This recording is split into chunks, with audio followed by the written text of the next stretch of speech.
El Centro Cristiano Ebenezer le invita a usted y a su familia a que nos acompañe en nuestros servicios de celebración. Somos una iglesia que proclama el señorío de Jesucristo en todas las áreas de nuestra vida. Contamos con servicio de guardería para los niños pequeños y nos encontramos ubicados en una de las áreas más accesibles del este de Tulsa. Nuestro horario de reuniones son los domingos a las 9:30 a.m. y los miércoles a las 7 p.m. Estamos ubicados en el 7216 este de la Arundel Place, entre Memorial y Sheridan.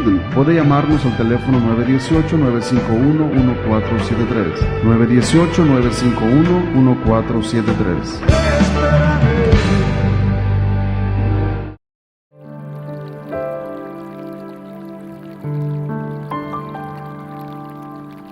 Bien, nos encontramos en esta tarde tratando de llevar a ustedes un programa de parte de Radio Foro Cristiano para contestar a una de las predicaciones del pastor Marcos Morales, quien estuvo predicando en su congregación hablando sobre el virus maldito del calvinismo y hablando sobre que la salvación se pierde.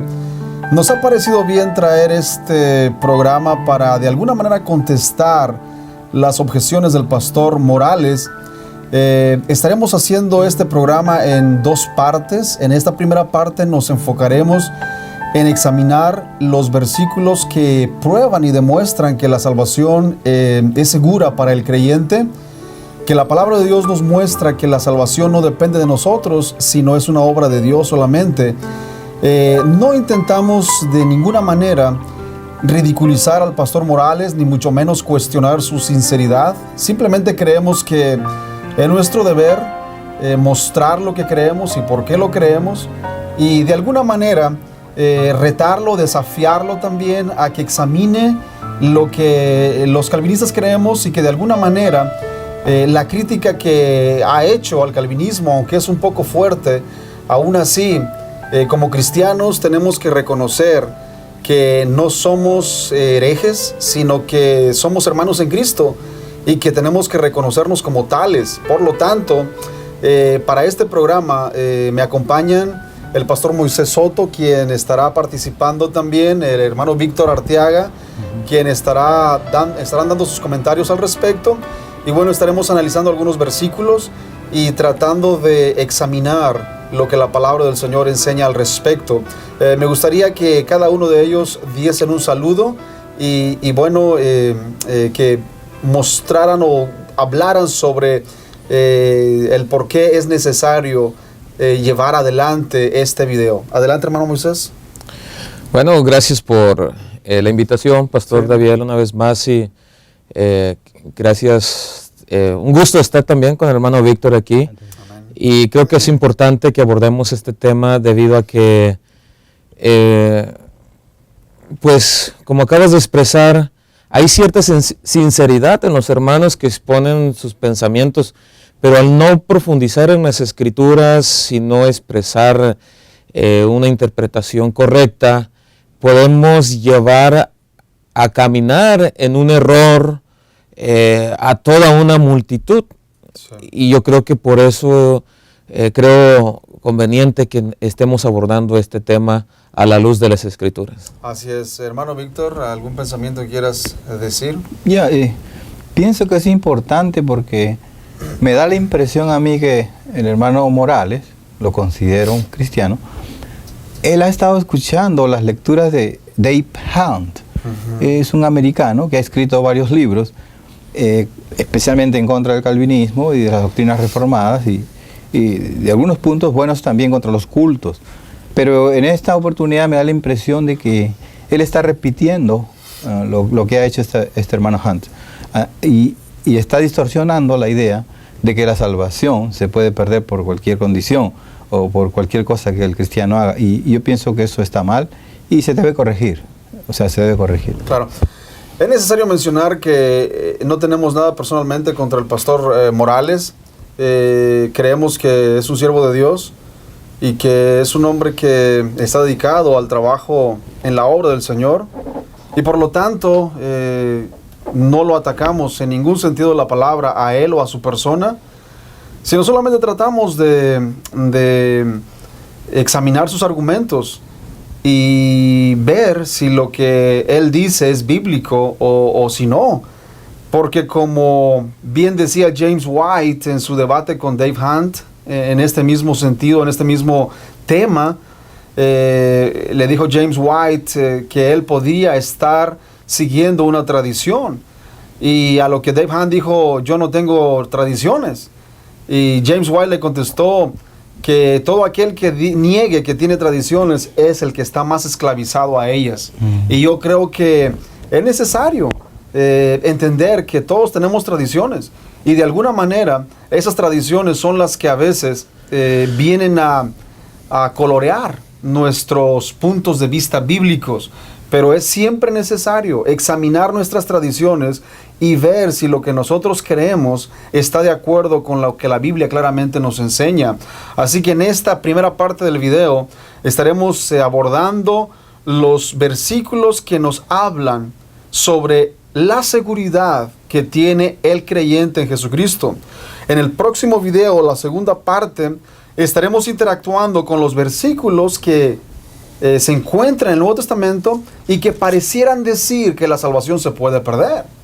En esta parte solamente nos estaremos enfocando en examinar estos versículos que hablan que la salvación es segura y que no depende de la persona o el ser humano para salvarse a sí mismo o para mantenerse salvo. Así que el primer versículo que vamos a estar abordando es Juan capítulo 6. Versículos 39 y el 44. Y yo quiero dar lectura en primer lugar al versículo 44 y después al 39. Y el versículo 44 dice de la siguiente manera: ninguno puede venir a mí si el Padre que me envió no le trajere, y yo le resucitaré en el día postrero. El versículo 39 dice: y esta es la voluntad del Padre el que me envió, que de todo lo que me diere no pierda yo nada, sino que lo resucite en el día postrero. Aquí vemos algunas cosas bien interesantes. En primer lugar, vemos que Jesucristo claramente dice que ninguna persona puede venir a Él si el Padre que le envió no le trae a Cristo. Eso es lo primero que tenemos que observar. Esto es necesario y es elemental para poder comprender la naturaleza de nuestra salvación. Jesucristo ahí afirma la inhabilidad total del ser humano para venir a Cristo por sus propias fuerzas. Si primeramente el Padre no trae a esa persona simplemente no va a venir. Y una vez que esa persona sea traída por el Padre a Cristo, esa persona es salva, es perdonada. Y como resultado, Cristo promete resucitarlo en el día postrero. Versículo 39 dice: y esta es la voluntad del Padre, el que me envió, que de todo lo que me diere, no pierda yo nada, sino que lo resucite en el día postrero. O sea, todos aquellos que son dados a Cristo por el Padre, esos van a venir a Cristo. Y todos los que vienen a Cristo, el Padre no va a perder ninguno de ellos. Esto nos habla de seguridad de salvación. Interesantemente, el pastor Marcos no interactúa con este versículo, no lo explica. Nos gustaría que en una prédica posterior lo citara y tratara de explicar lo que él entiende por estos versículos. Hermano Víctor, no sé si quieras agregar algo sobre este primer versículo.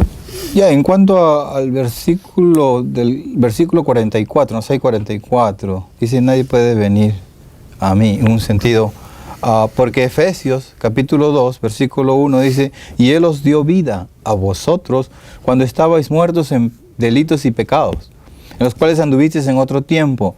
O sea, este versículo claramente enfoca en la imposibilidad del ser humano de venir a Cristo para términos de salvación. En ese sentido, no pueden darse vida a sí mismo. El ser humano está muerto en pecados y delitos, y no porque peca, sino porque ha nacido así en pecado, por lo que Adán y Eva hicieron, ¿no? Lo que se llama el pecado original. Claro. Esto es muy importante debido a que, como mencionaste, Efesios capítulo 2, versículo 1, dice que Él nos dio vida cuando estábamos muertos en delitos y pecados. Así que Dios tuvo que hacer un llamado irresistible, una obra de gracia en nuestros corazones por medio del Espíritu Santo.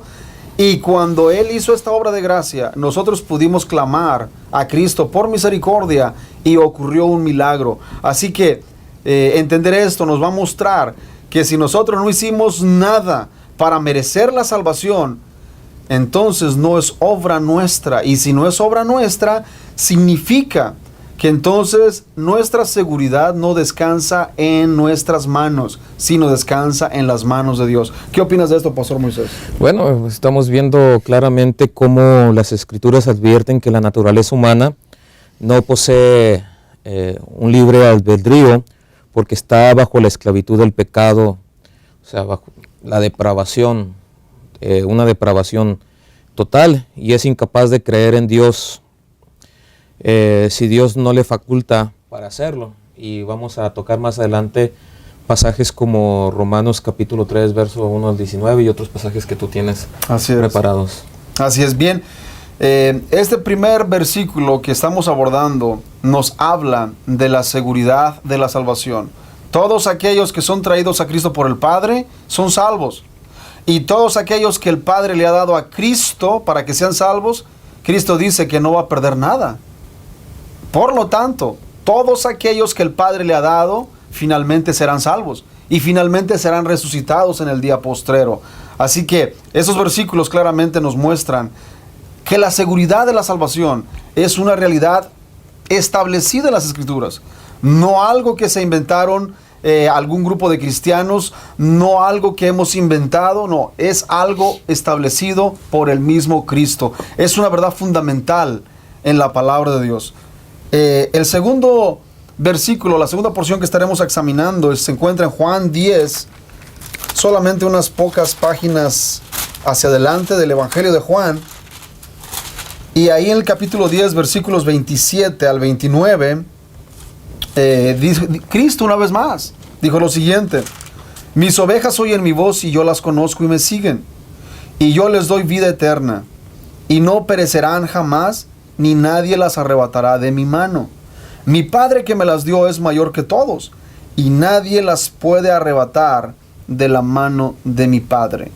Una vez más, Cristo hablando en estos versículos nos muestra que la salvación es y descansa en las manos de Él.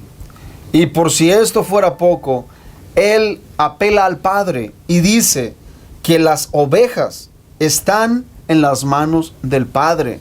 Por lo tanto, nadie nos puede arrebatar de su mano. El versículo 29 dice: mi Padre que me las dio es mayor que todos, y nadie las puede arrebatar de la mano de mi Padre. Nadie las puede arrebatar de la mano de mi Padre. Si esto no enseña la seguridad de nuestra salvación, yo no sé entonces qué es lo que puede enseñar. Una vez más, el pastor Morales no mencionó estos versículos, no interactuó con ellos. Y para ser fieles a la verdad, es necesario interactuar con ellos. Así como nosotros vamos a interactuar con aquellos versículos que parecen decir que la salvación se pierde. Invitamos a todos aquellos hermanos, pastores arminianos, que interactúen con estos versículos y nos den su explicación de lo que ellos entienden de estos versículos. Porque es la única manera que podemos ser fieles a la verdad de la palabra de Dios. ¿Algún comentario, hermano Víctor? Sí, este verso 27 dice: mis ovejas oyen mi voz, en el sentido de que habla de mis ovejas, algo que le pertenece a Él. Y como hemos visto en otros pasajes de la Biblia, por la lectura de ellas, nos indica que desde antes de la fundación del mundo ya nos conocía a Dios, por supuesto, y luego se los dio a Jesucristo para que sean salvos por medio de Él. Pero dice: mis ovejas, o sea, algo que le pertenece a Cristo, oyen mi voz. Ahora nosotros diremos: ¿cómo podemos oír la voz de Cristo en este pleno siglo XXI? Bueno, tenemos la palabra de Dios completa, los 66 libros de la Biblia, en la cual podemos oír la voz de Cristo en la predicación de los pastores en las iglesias, de los predicadores en cualquier parte del mundo, y así están escuchando la voz de Cristo. Pero dice: y yo las conozco y me siguen, en un sentido pienso yo de que si las ovejas, o llamadas a sí mismas ovejas, no escuchan la voz de Cristo por medio de la palabra de Dios, entonces no pertenecen a Cristo. Eso es lo que puedo yo sacar a conclusión. Y el 28 ayuda un poquito porque dice, y yo les doy vida eterna. No dice, y yo les doy un tiempo a ver cuánto duran conmigo. Y después ustedes se van a regresar o no. Tienen la opción. Él dice, no, yo les doy vida eterna. Entonces nosotros no vamos a jugar con Cristo ni con Dios. Si nos da vida eterna, es vida eterna, o sea, es para siempre. Así es.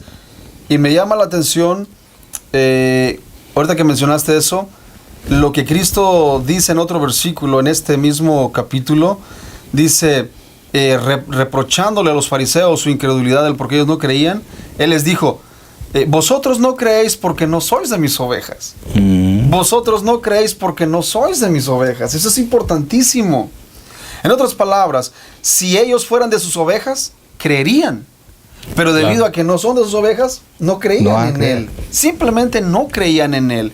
Entonces, Cristo dice, mis ovejas oyen mi voz y yo las conozco, y ninguno de ellos, ninguno de los que son mis ovejas van a perecer, ni nadie las va a arrebatar de mi mano. Pastor Moisés, un comentario sobre esto. Sí, claro que sí. Esto es interesante porque, como acabas de mencionar, el hermano Marcos no interactúa con estos pasajes donde se puede ver claramente la seguridad de la salvación. Jesús aquí habla, mis ovejas oyen mi voz, y tenemos que entender el poder de Jesús para proteger a las ovejas, y también de la autoridad de Dios mismo para que esas ovejas no sean dañadas, y protegerlas hasta cuando, por un periodo de tiempo, como decía el pastor Víctor, no, o sea, hasta la misma palabra lo dice, ¿no? Claro.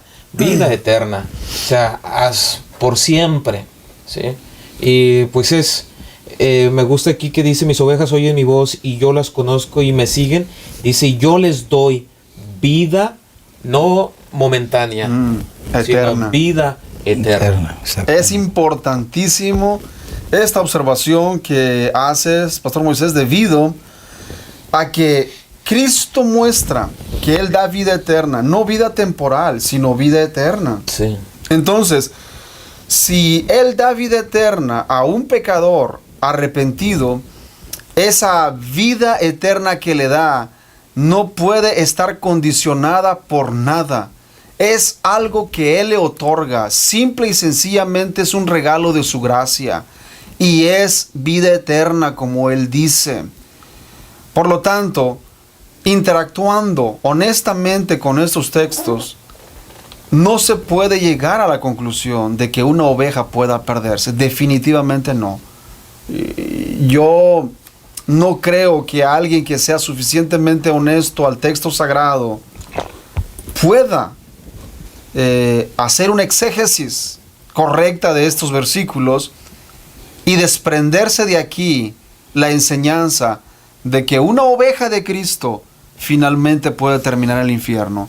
Yo no veo eso aquí, y ninguno de los grandes teólogos y eruditos han visto esa enseñanza en estos versículos. Por alguna razón, solamente aquellos cristianos que han decidido creer lo contrario son los que contradicen estos versículos por algunos otros versículos que parecieran decir lo contrario, pero que cuando los examinamos más de cerca nos damos cuenta que esos versículos no dicen lo que ellos creen que dicen. Así que eso es muy interesante. Y vamos a pasar al próximo. ¿Sí? Un punto más, Pastor David, aquí. Vemos que en el verso 29 dice, mi Padre que me las dio es mayor que todos y nadie las puede arrebatar de la mano de mi Padre. La grandeza del Padre, no del rebaño, es la base de la seguridad del rebaño, claro. Y de ahí la conclusión de que nadie puede arrebatar de la mano del Padre, las ovejas del rebaño. Así es. En el sentido contrario, sería, no solo cuando uno dice la salvación se pierde, es estar en contra de Dios el Padre, que se le está dando a Cristo, y en contra de Jesucristo. Y últimamente en contra del Espíritu Santo, o sea, de la Trinidad completa. Por supuesto. Y esto trae consecuencias tremendas, porque eso significa que el Padre que escogió a los pecadores falló. Que el Hijo, porque murió en la cruz, también falló. Y el Espíritu Santo que regeneró sus corazones también falló. O sea, esto es un rotundo fracaso de las tres personas de la Trinidad. Exactamente. Yo no creo que esta enseñanza que dicen que la salvación se pierde pueda ser sustentada bíblicamente. No hay sustento bíblico. Y esto estaremos abordando en el próximo video, examinando esos versículos más minuciosamente y dándoles una interpretación correcta de lo que ellos significan en su propio contexto, no solamente bíblico, pero también histórico. Esto es muy necesario para poder entender esos versículos que han causado muchos problemas y que hasta el momento una gran parte de cristianos sinceros creen que su salvación se pierde, lo cual no es así en ningún sentido de la palabra. Amén. Vamos a ir a Efesios capítulo 1, versículo 13 y 14. Ahí está otro versículo que me gustaría que examináramos. Efesios 1, 13 y 14. En estos dos versículos vemos al apóstol Pablo ahora hablando y exponiendo una de las verdades que ha sido de esperanza para todos los creyentes en Jesucristo, y es exactamente esa misma verdad que estamos hablando de la seguridad del creyente. Dice el versículo 13: en él también vosotros, habiendo oído la palabra de verdad, el evangelio de vuestra salvación, y habiendo creído en él, fuisteis sellados con el Espíritu Santo de la promesa, que es las arras de nuestra herencia, hasta la redención de la posesión adquirida para alabanza de su gloria. Importantísimas palabras del apóstol Pablo. Él aquí nos muestra que la salvación representa lo que el Espíritu Santo hizo en nosotros cuando creímos en Cristo. El Espíritu Santo nos selló, pero no solamente nos selló, sino que Él mismo vino a morar en nuestra vida. Así. Eso es tremendo, eso es tremendo. El Espíritu Santo vino a morar en nuestra vida. Y Pablo dice que este hecho, esta acción del Espíritu Santo, simbolizan las arras de nuestra herencia. Ahora bien, él usa un lenguaje judío muy conocido en el primer siglo. Cuando un matrimonio, un joven y una señorita contraían matrimonio, él le daba a ella ciertas prendas que se le llamaban las arras. Y esto simbolizaba no solamente un compromiso, pero simbolizaba que ella estaba apartada y separada para él. Que ella no podía ya coquetear con alguien más. Que ella no podía irse con otro novio y decirle al otro novio: oh, si me gustas, vamos a ser novios. No. Ella estaba totalmente separada y apartada hasta el momento cuando tuviera la boda, cuando se consumara la boda. Y esas arras representaban un compromiso. Pero esto daba seguridad tanto a él como a ella de que él iba a reclamar su posesión a su debido tiempo. Pablo, cuando habla de esto, nos dice que eso es lo que el Espíritu Santo ha hecho con nosotros. Dios nos ha dado el Espíritu Santo como muestra de que le pertenecemos y de que Él va a venir por lo que le pertenece. Eso significa las arras, que Él va a venir por lo que es de Él, por lo que le pertenece. Por lo tanto, esto nos habla de seguridad. Si entendemos el contexto judío de lo que significaban las arras, no podemos darle otro significado a estos pasajes. Víctor, ¿qué nos puedes decir sobre esto? Sí, muy importante aquí lo que dice, habiendo oído la palabra de verdad.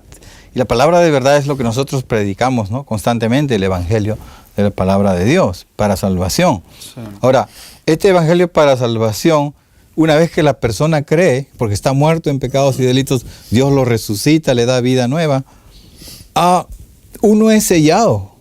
Pero el ejemplo que haces tú, ¿no?, de las arras, es bueno. Pero estas arras representan el Espíritu de Dios, ¿no? En Juan hablamos de Jesucristo y el Padre. Aquí está enfocando más al Espíritu Santo, de que una vez que nosotros tenemos el Espíritu Santo como arras de pertenencia a Dios, a Cristo, no nos vamos a ir para atrás por nosotros mismos, ni nadie va a podernos llevar para atrás, como puede ser diablo o Satanás o quien sea. No va a poderlo hacer. ¿Por qué? Porque pertenecemos a Cristo, pertenecemos a Dios. Y Dios va a venir otra vez por nosotros para la posesión adquirida completa le pertenezca, ¿no? Inclusive nuestros cuerpos transformados. O sea que las arras, Pablo la está hablando como un depósito anticipado. Exactamente, y es el Como un depósito anticipado. de lo que es de él y le pertenece, y a su debido tiempo él va a venir a reclamar lo que le pertenece, porque él dice, yo les di ese depósito, ustedes me pertenecen, y por lo tanto él va a venir a reclamar lo que legítimamente le pertenece debido a que nos dio las arras. Exactamente. Como el novio le da las arras a la novia en el primer siglo, y a su debido tiempo él venía a reclamar lo que le pertenecía. ¿Algún otro comentario, pastor? Bueno, prácticamente reafirmar un poquito, ¿no? La expresión del apóstol Pablo al mencionar al Espíritu Santo como un sello. Como un sello que en el lenguaje en el que fue escrito garantizaba el carácter de algo auténtico, y no solamente eso, sino que aseguraba la posesión de que la cosa sobre el cual estaba el sello pertenecía a la inscripción del sello. Así es. Y en este caso, pues en el momento en el que el Espíritu Santo está sobre nosotros, da testimonio de que nosotros somos hijos de Dios, que nosotros le pertenecemos a Él, y tal como los pasajes que le mencionábamos hace unos momentos, y nosotros que le pertenecemos a Él, nadie nos puede arrebatar de su mano. Claro, así es, eso es interesantísimo.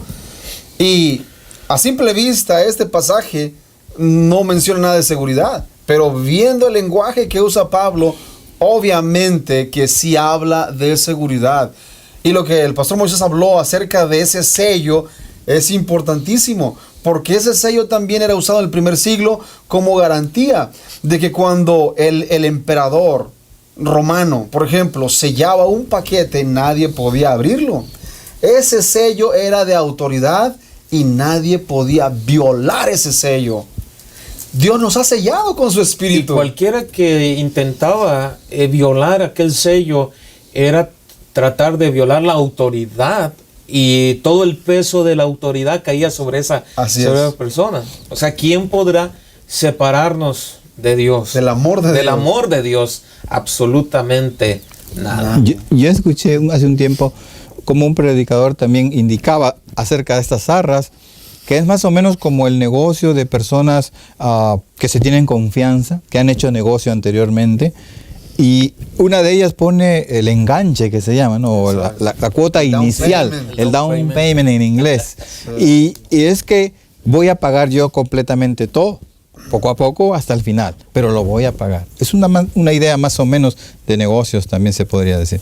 Claro, y este concepto de down payment en inglés o de pago inicial, eso es lo que garantiza que la transacción finalmente se va a realizar.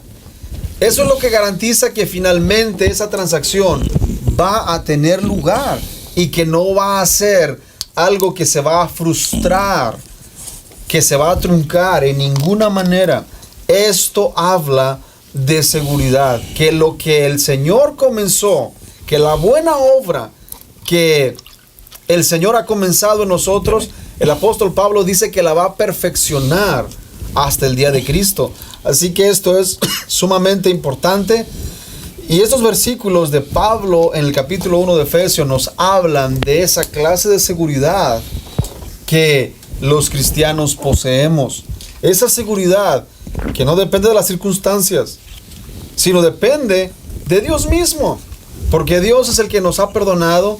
Dios es el que le ha placido llamarnos a su luz admirable.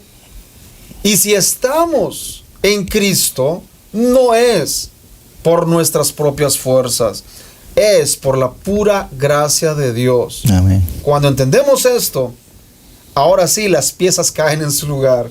Así que el próximo versículo que estaremos abordando es Romanos capítulo 8, versículos 28 al 30.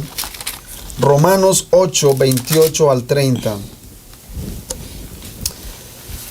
Dice el apóstol Pablo una vez más aquí en esos versículos: y sabemos que a los que aman a Dios, todas las cosas les ayudan a bien.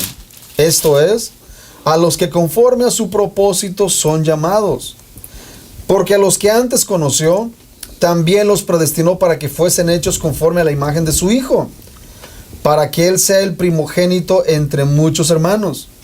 Y a los que predestinó, a estos también llamó. Y a los que llamó, a estos también justificó. Y a los que justificó, a estos también glorificó. Aquí encontramos algo muy interesante que los teólogos lo llaman la cadena de oro de la salvación. Y cada uno de los eslabones que vemos aquí están entrelazados y no pueden ser rotos por nada ni por nadie. Comenzamos a ver esta cadena en el versículo 29. Dice: porque a los que antes conoció, número 1, también los predestinó para que fuesen hechos conforme a la imagen de su Hijo, para que Él sea el primogénito entre muchos hermanos. Y luego, y a los que predestinó, a estos también llamó. Y a los que llamó de manera irresistible, a estos también justificó. Y a los que justificó, a estos también glorificó.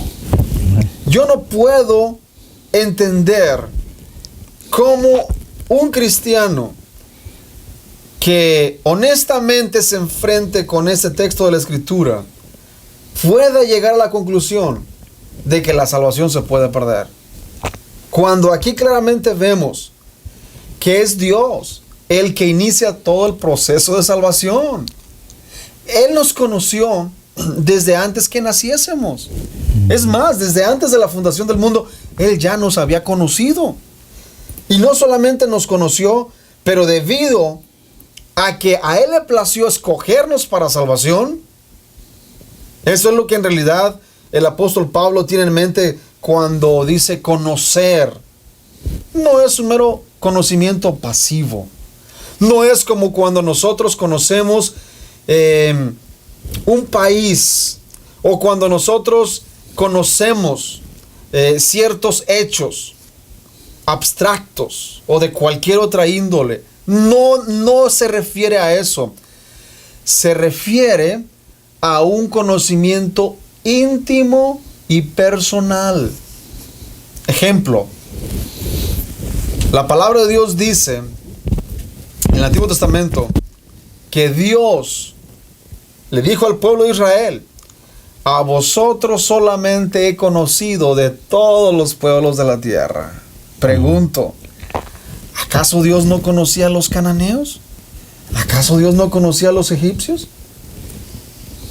Claro, mentalmente sabía que estaban ahí, pero no los había conocido relacionalmente. ¿No? Relacionalmente no los conocía. Solamente conocía de esta manera al pueblo judío. El pueblo judío era su pueblo escogido. El pueblo judío era el pueblo que él había decidido separar como un pueblo santo, como una nación santa, escogida por Dios. Bueno, Cuando Pablo dice en este versículo que a los que antes conoció, exactamente está usando ese mismo principio. Exactamente. Cuando Él nos conoció relacionalmente, en el sentido de que a Él le plació poner su amor en nosotros, mostrar su amor hacia nosotros. Es más que un mero conocimiento intelectual. Es un conocimiento de relación de amor. Amén. De amor. Esto es tremendo. Es contundente. ¿Por qué? Porque a los que antes conoció de esa manera, también los predestinó para que fuesen hechos conforme a la imagen de su Hijo. Y a los que predestinó, a estos también llamó, y a los que llamó, a estos también justificó, y a los que justificó, finalmente también los glorificó. Desde el principio hasta el fin, vemos cómo Dios hace todas las cosas, y Él mismo se asegura de que a los que conoció de una manera relacional, finalmente sean glorificados. Hermano Víctor, ¿qué nos puedes decir sobre esto? Sí, me gustaría ir un par de versículos arriba del 28. Dice Romanos 8:26, y de igual manera el Espíritu nos ayuda en nuestra debilidad. ¿Por qué traigo a colación este verso? Porque Mr. Morales, así como algunos otros que piensan como él, piensan de que porque el cristiano en alguna manera, durante su tramo, su carrera que tiene en la tierra, falla, ya sea en un pecado o ya sea haciendo algo que no debe hacer, ellos dicen, ¿cómo puede ser? Si se supone que somos hijos de Dios, ellos implican en su mente una perfección. Pero Pablo mismo nos lo dice en el pasaje, ¿no? Antes de mencionar la cadena de oro, como dice David. Sí. Dice, y de igual manera el Espíritu nos ayuda en nuestra debilidad. Pues que hemos de pedir como conviene no lo sabemos, pero el Espíritu mismo intercede por nosotros con gemidos indecibles. Mas el que escudriña los corazones sabe cuál es la intención del Espíritu, porque conforme a la voluntad de Dios intercede por los santos. En esta parte de la debilidad está hablando esa debilidad que tenemos los creyentes, de ir a Dios para que nos perdone, nos purifique y continuemos el camino que tenemos por delante. No estamos acá hablando de perfección ya, que nunca pecamos y que no tenemos un mal pensamiento o algo así. No, estamos hablando de una carrera, estamos hablando de madurez espiritual, no perfección, como Dios mediante la tendremos cuando nos glorifiquemos, y ya aquí Dios habla de glorificar en el tiempo presente, y parece que Dios ya está con el programa completo con sus hijos, pero nosotros todavía estamos en este planeta, viviendo con el polvo del camino en nuestros pies, que es el pecado, ¿no? Que nos asedia constantemente, y la tentación. Eso es lo que quería. Claro, eso es muy, muy interesante, debido a que el cristiano no está aquí luchando con sus propias fuerzas. Exacto. El Señor nos ha salvado, pero no nos ha dejado a nuestra propia voluntad o esfuerzo para que, ok, ya te perdoné, ya te salvé, y de ahí en adelante, a ver cómo te las arreglas para llegar a la gloria. No. El Señor se encarga de que finalmente lleguemos. ¿Por qué? Porque nos ha dado el Espíritu Santo. Y el Espíritu Santo es el que nos ayuda en nuestra debilidad, como mencionaste que Pablo dice en esos versículos. Y si el Espíritu Santo nos ayuda en nuestra debilidad, eso significa que nuestro consolador, nuestro ayudador, está ahí para ayudarnos en todo el transcurso del camino. Así que esto es demasiado importante. Por eso el apóstol Pablo ha demostrado que para todos los que están en Cristo, dice, ya no hay condenación. ¿Por qué? Porque ahora somos morada del Espíritu, y sabemos que el Señor tenemos la seguridad de que Él nos resucitará. Claro. Le pertenecemos a Él. Vemos cómo estos pasajes que hemos estado leyendo llevan un eslabón, y vemos también cómo este pasaje en particular que estamos leyendo, vemos la obra de Dios de la A, en la salvación, de la A a la Z. Él, como mencionamos aquí, mencionabas hace un momento y está aquí en la Escritura, porque a los que antes conoció, también los predestinó para que fuesen hechos conforme a la imagen de su Hijo, para que Él sea el primogénito entre muchos hermanos. Vemos claramente cómo el hombre está excluido no hay nada que el hombre pueda hacer para ser salvo. Todo es obra de Dios y Él lo hace completo, de la A a la Z. Así es. Quiero leer una porción de lo que Edwin Palmer dice en su libro titulado Doctrinas Claves, uno de los libros bastante importantes que hablan de estas doctrinas esenciales de la fe cristiana, y que bueno, se le conoce como el calvinismo. Yo quiero leer la cita de Palmer, y él dice de la siguiente manera: tanto Jesús como Juan dicen que el creyente tiene vida eterna. Ante todo, adviértase el tiempo del verbo. El creyente tiene vida eterna, tiempo presente, tiene vida eterna. No es que la vaya a alcanzar en el futuro, sino que la posee desde ahora. Cualquiera que lea estas frases puede poseer vida eterna de inmediato, sin esperar ni un solo momento. Jesús lo dijo. Lo único que tiene que hacer es pedir sinceramente a Jesús que sea su Salvador. Luego, obsérvese qué es vida eterna.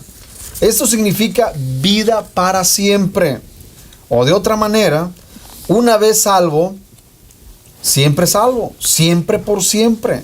Si la teoría arminiana fuera cierta y un creyente que ha nacido de nuevo pudiera perder la fe y condenarse, entonces lo último que se podría decir es que el creyente posea vida eterna. Se podría decir que tiene vida buena, o vida santa, o vida sobrenatural, o vida feliz. Pero nunca se podría decir que tiene vida eterna. Porque según el arminiano no posee vida eterna. Posee vida temporal, vida momentánea, vida finita, pero no una vida que nunca termina. Ahora bien, esto se opone a la palabra de Dios. Jesús dice que todo aquel que en Él cree no se pierde. Pero el arminiano dice, bueno, veamos, quizá irá al infierno. Jesús dice, tiene vida eterna. Pero el arminiano dice, no, para cierto tiempo es solo una vida temporal. Jesús dice, si alguno comiere de este pan, vivirá para siempre. El arminiano dice, quizá. Jesús dice, yo soy la resurrección y la vida. El que cree en mí, aunque esté muerto, vivirá. Y todo aquel que vive y cree en mí no morirá eternamente. No morirá, dice Jesús. Posiblemente, dice el arminiano. A pesar de lo que dicen los arminianos, el empleo constante de la palabra eterna debería llenar de gozo a todo aquel que realmente cree. Porque el testimonio inequívoco de la Biblia es que él confía en Jesús.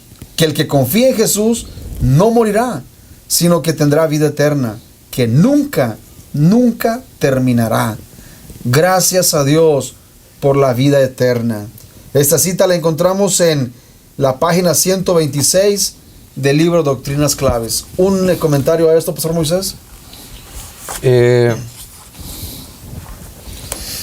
Pues vemos cómo claramente el apóstol Pablo, en los pasajes que estamos leyendo,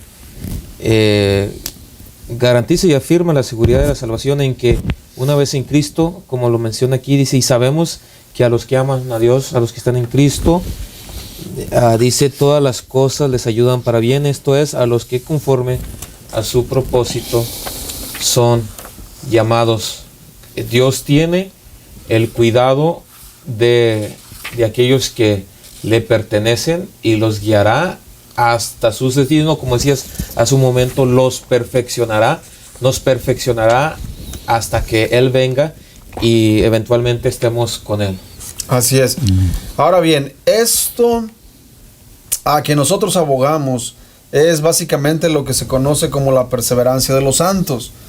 Es necesario hacer una explicación aquí debido a que hay una enseñanza también conocida como una vez salvo, siempre salvo. Y esta enseñanza se ha prestado para abusos debido a que muchos de los que adoptan esta forma de pensamiento creen que no importa lo que la persona haga o el cristiano haga, si es salvo, puede pecar como le dé la gana, al fin y al cabo ya es salvo, y si es salvo siempre es salvo. Esto no es bíblico, esto no es lo que enseña la Biblia. La Biblia enseña la perseverancia de los santos, que todos aquellos que realmente han sido regenerados permanecerán en obediencia y en fe. Esto no significa perfección, pero sí significa que todos aquellos que han nacido de nuevo y a los cuales el Espíritu Santo ha regenerado, van a permanecer en la fe, van a perseverar. Y esto da claramente el resultado de que la obra que el Espíritu Santo inició en nuestra vida, últimamente la va a perfeccionar. Y la perseverancia de los santos nos muestra esta verdad. Así que esto es bastante importante. Víctor, no sé si quieras agregar un comentario más. Era respecto a lo que estás hablando, ¿no? De que no hay todavía esa perfección total y completa en el creyente, debido a que estamos en este planeta, con el Espíritu Santo, los creyentes verdaderos, pero tenemos ciertas distracciones en el camino. Ahora, nos dice Primera de Juan, en capítulo 1, versículo 7, dice: pero si andamos en luz como Él está en luz, tenemos comunión unos con otros, y la sangre de Jesucristo su Hijo nos limpia de todo pecado. Si decimos que no tenemos pecado, nos engañamos a nosotros mismos y la verdad no está en nosotros. Si confesamos nuestros pecados, Él es fiel y justo para perdonar nuestros pecados y limpiarnos de toda maldad. Si decimos que no hemos pecado, le hacemos a Él mentiroso y su palabra no está en nosotros. O sea, esto hasta ese punto es la primera parte, porque si pecamos, confesamos, nos arrepentimos y volvemos a Cristo a la obediencia. Pero, ¿qué pasa con aquellos que se agarran de la Escritura y dicen: mira, este pasaje me ayuda a vivir mi vida como quiero? Entonces están demostrando que de repente no has llegado todavía a Cristo, o de repente estás viviendo un engaño en ti mismo, porque Dios sabe que quizás tú no eres hijo o hija de Él. Necesitas estar en una constante súplica a Dios el Padre diariamente para el perdón de tus pecados y también para confesión de tus pecados. Hay un pasaje para cerrar este pensamiento aquí en Romanos 6. Dice Romanos 6:1: ¿qué pues diremos? ¿Perseveraremos en el pecado para que la gracia abunde? En ninguna manera, porque lo que hemos muerto al pecado, ¿cómo viviremos aún en él? ¿O no sabéis que todos los que hemos sido bautizados en Cristo Jesús hemos sido bautizados en su muerte? Porque somos sepultados juntamente con Él para muerte por el bautismo, a fin de como Cristo resucitó de los muertos por la gloria del Padre, así también nosotros andemos en vida nueva. O sea, esa cuestión de que se agarran de algo de decir: no, los cristianos todavía pecamos, y practican el pecado, así como los deportistas practican su deporte diariamente. Entonces esa gente probablemente, con mucho cariño tengo que decirlo, no sean todavía hijos de Dios y quizás nunca llegaron o quizás nunca van a llegar. Así es, esto es necesario explicarlo, debido a que si no se explica, muchos van a terminar pensando que nosotros abogamos por el punto de vista que dice que una vez salvo siempre salvo, no importa lo que hagas, y no es así en lo absoluto. Creemos en la perseverancia de los santos. Y esta fue prácticamente una de las doctrinas de los reformadores, la perseverancia de los santos, que todo aquel que ha sido salvo va a perseverar hasta el fin. Y la Biblia claramente nos habla de esto. Así que, Pastor Moisés, no sé si quieres agregar un comentario a este pensamiento que estamos enfatizando sobre la importancia de la perseverancia, que es bastante interesante. Claro que sí, porque el mismo apóstol Juan, creo que es su segunda carta, en el verso nos habla y nos dice que el que es hijo de Dios no practica el pecado, no peca, porque la simiente de Dios está en él. Y apoyando el pensamiento del hermano Víctor, absolutamente una persona que ha nacido de nuevo no quiere decir que nunca va a pecar. Claro, porque todavía estamos aquí. El apóstol Pablo lo reafirmó: lo que yo no hago lo que quiero, sino lo que no quiero, eso es lo que vengo a hacer. Pero el que es nacido de Dios no practica, no fabrica, no es constante en aquel pecado, no es habituado al pecado. Pero claro que podemos pecar, pero como acabamos de leer, ahí en la primera carta, en el capítulo 1, capítulo 2, verso 1, dice, hijitos míos, estas cosas escribo para que no pequéis, y si alguno hubiese pecado, abogado tenemos para con el Padre, a Jesucristo el justo. Amén. Ese versículo que mencionaste es en 1 Juan 3:9, que dice, todo aquel que es nacido de Dios no practica el pecado, porque la simiente de Dios permanece en él y no puede pecar porque es nacido de Dios. El apóstol Juan habla de que el que es nacido de Dios no practica el pecado, y el hermano Víctor usó un término que me llamó la atención, que no practica así como los deportistas practican su deporte. Ellos practican el deporte porque saben que tienen que hacerlo para poder mantenerse de cierta manera. El cristiano que realmente ha nacido de Dios no practica el pecado de esa manera. El cristiano verdadero peca, y si hay alguien que diga yo no peco, esa persona o se está engañando a sí misma o realmente no conoce lo que es el pecado. Porque el cristiano puede pecar estando aún orando de rodillas. Puede pecar. ¿Por qué puede pecar? Porque puede estar ahí en esa oración pidiéndole algo incorrecto a Dios, algo que no glorifica a Dios, y aún ahí está pecando. Así que, ¿quién puede decir yo no peco ya? Yo no peco. Eso es completamente antibíblico, el decir que nadie peca, porque todos pecamos de una u otra manera.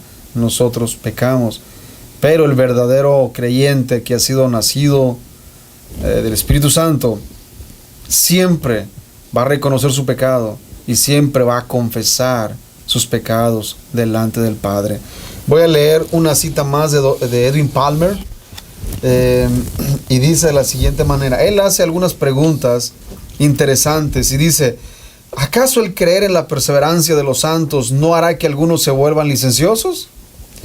¿No razonarán acaso que si están seguros eternamente y no se pueden perder, pueden hacer lo que quieran? ¿Pueden dedicarse por completo a la vida de pecado porque a fin de cuentas se salvarán? Para el que piensa de esta forma, le tengo algunas noticias. Esa persona no demuestra que es cristiano. Y si persevera en esa manera de pensar, irá al infierno en vez de ir al cielo. Interesante lo que dice Palmer. Interesante. Porque es imposible que el cristiano genuino asuma tal actitud. El Espíritu Santo no se lo va a permitir. Si Dios ha comenzado una buena obra en alguien, no lo abandonará a toda clase de pecados. El pecado no se enseñoreará de vosotros, dijo Pablo en Romanos 6:14. Es una contradicción intrínseca hablar de un cristiano que puede hacer todo lo que su vieja naturaleza pecaminosa desee. Cuando Dios predestina a alguien, lo predestina a la santidad, no al pecado. Efesios 1:4. Si alguien dice que no importa lo que haga porque Dios lo ha predestinado, entonces no puede decir que Dios lo ha predestinado, porque los predestinados nunca actúan en una manera tan pecaminosa. Cuando decimos que una vez salvo, siempre salvo, esto no quiere decir solamente haber sido salvado de la culpa del pecado, de manera que el salvo no vaya a sufrir las iras del infierno. Significa también ser salvo del poder del pecado. La salvación nunca es simplemente salvación de la culpa del pecado, sino del poder del pecado. Pero tampoco solo del poder del pecado, es ambas cosas. Es imposible que alguien sea salvo de la culpa del pecado sin serlo del poder del pecado. La perseverancia de los santos significa que los santos perseverarán en la fe, y esta fe se compone de pesar y arrepentimiento por el pecado. Si alguien no está arrepentido de sus pecados y se abandona a ellos, entonces nunca poseyó fe y no es salvo. Víctor, es algo de lo que has estado mencionando. Amén. Esto es exactamente lo que los que creemos en la perseverancia de los santos. Si una persona dice que es salvo y vive de la manera que quiere, como le da la gana, en pecado y en desobediencia, es una muestra de que en realidad nunca fue salvo. Tenemos que saber distinguir la una cosa de la otra. Vamos a entrar a los comentarios finales y voy a invitar a su hermano Moisés que nos dé algún comentario sobre esto último. Bien, pues es claro que la obra de Dios es perfecta y Dios hace todo.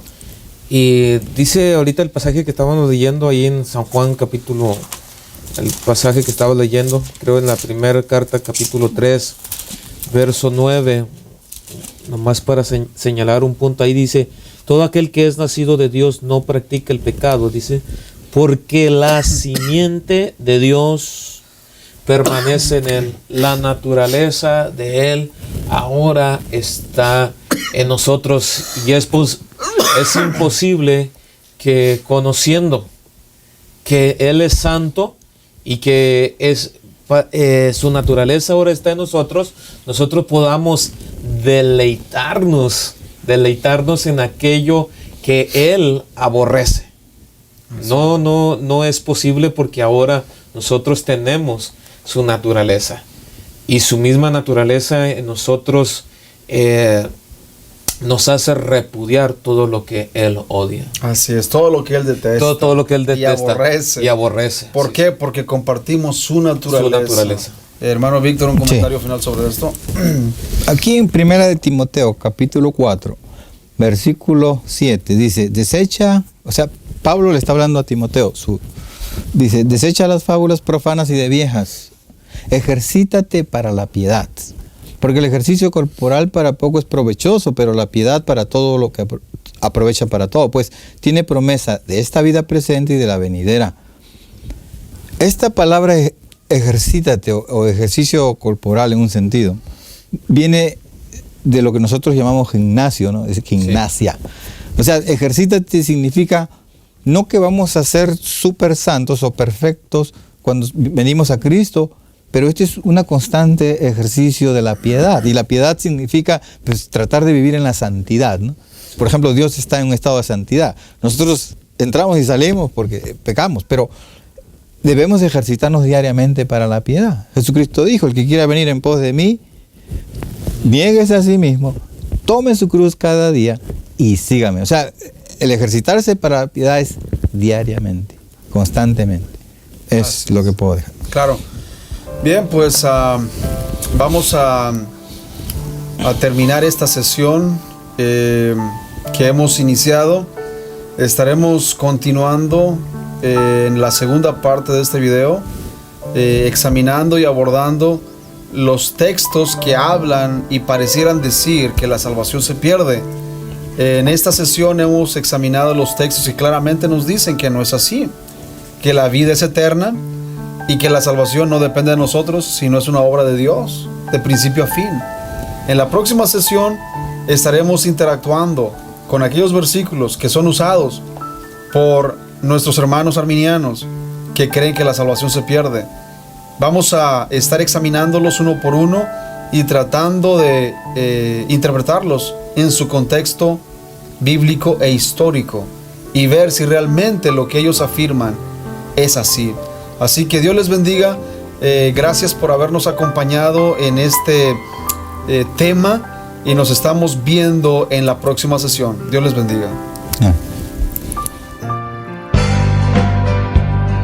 El Centro Cristiano Ebenezer le invita a usted y a su familia a que nos acompañe en nuestros servicios de celebración. Somos una iglesia que proclama el señorío de Jesucristo en todas las áreas de nuestra vida. Contamos con servicio de guardería para los niños pequeños y nos encontramos ubicados en una de las áreas más accesibles del este de Tulsa. Nuestro horario de reuniones son los domingos a las 9:30 a.m. y los miércoles a las 7 p.m. Estamos ubicados en el 7216 este de la Admiral Place, entre Memorial y Sheridan. Puede llamarnos al teléfono 918-951-1473. 918-951-1473.